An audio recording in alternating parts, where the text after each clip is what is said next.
Hello, good morning, everybody.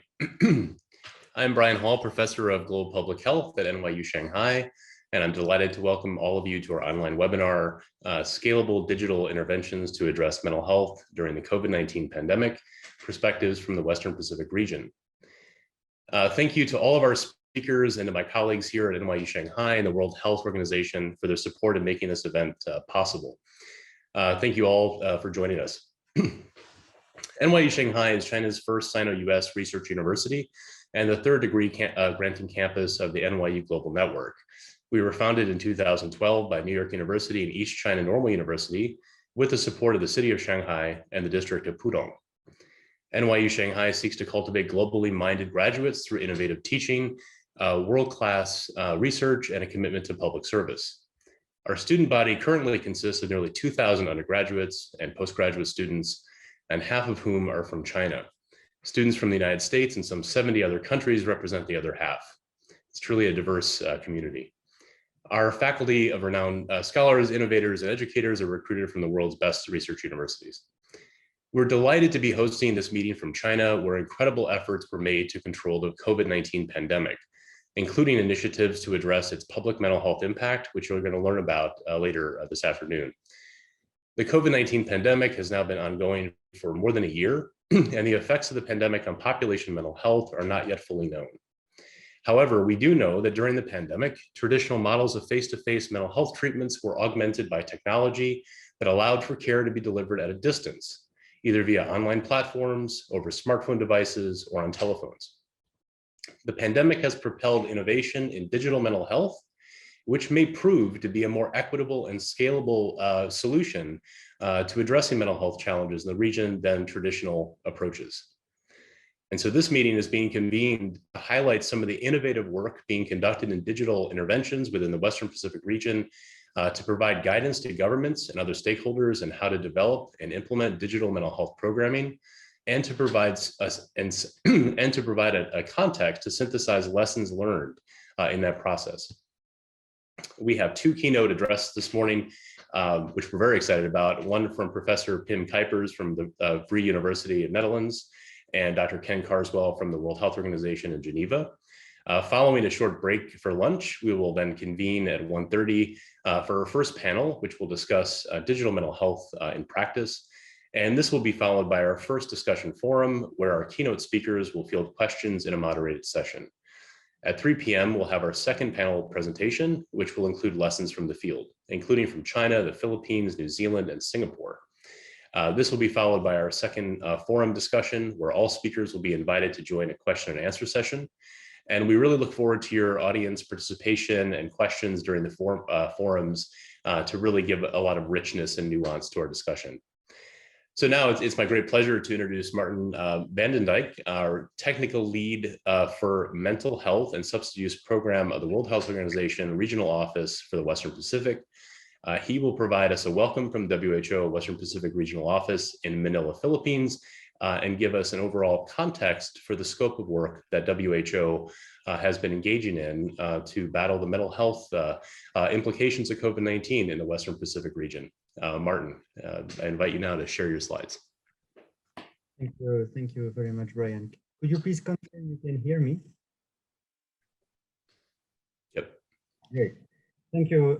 Good morning and good afternoon, everyone. It's my pleasure to share with you today this regional perspective on mental health and COVID-19. Next slide, please. Mental health emerged as an important dimension of our region response to COVID-19. On the left, you can see the WHO Regional Action Plan, where mental health is reflected under several areas of action.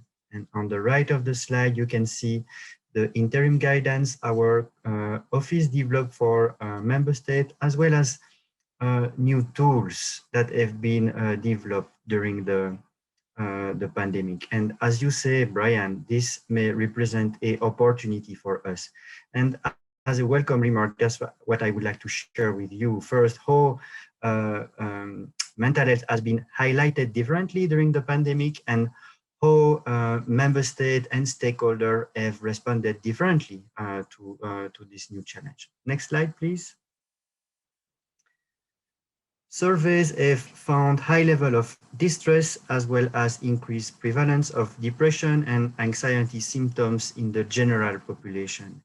Groups at highest risk of mental health difficulties include women, young people, those with pre-existing health problems, and those experiencing direct impact of COVID, such as illness or unemployment. Next slide, please. A review paper found high prevalence of stress, depression, anxiety, and sleep disturbance in healthcare workers. Higher risk of difficulties was associated with direct exposure to COVID patient, fear of infection, being a woman, or being a non-medical staff. Next slide, please. Number of surveys have found highest level of distress and greatest change in mental health status in young people aged 15 to 24. This is not surprising given the impact of COVID on many protective factors such as physical exercise and connection with peers. Disruption to education has been significant for young people, as well as disruption to transition from school to further study or employment. Next slide, please. Looking at the impact on service delivery. This is a WHO survey showing that the greatest impact of COVID-19 on service delivery is across community-based activities and services for vulnerable groups, such as school mental health program or caregiver intervention. This is concerning given the mental health impact of COVID-19 on those vulnerable groups who need more services. The service most protected from disruption at the bottom were management of emergency manifestation and access to medicines. Next slide, please. The same survey provides information on COVID-19 response activities, specifically those implemented in order to overcome service disruption. The use of telemedicine at the left to replace in-person consultation was the most frequently reported activity, with 80% of countries reporting use. The use of other strategies varies depending on country income level, as well as other factors, including virus transmission. And on my last slide, as you mentioned, Brian, I just would like to highlight once again that this represents a strategic opportunity to shape the future of mental health. What are our key guiding framework? On the left, we have the SDG that you know. We also have the Global Mental Health Action Plan, which has been extended till 2030. But to note that this extension was prior to the pandemic at the end of 2019. In the Western Pacific region, we have now a unique opportunity to develop our new regional framework, which will be aligned with the For the Future vision paper of our regional director.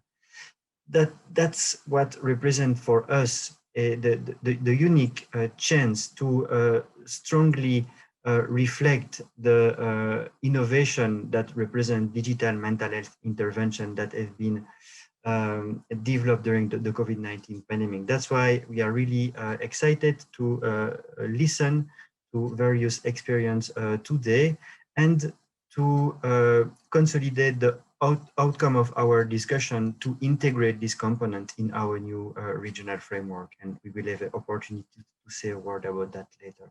So once again, thank you very much, Brian, and I look forward to our discussion today.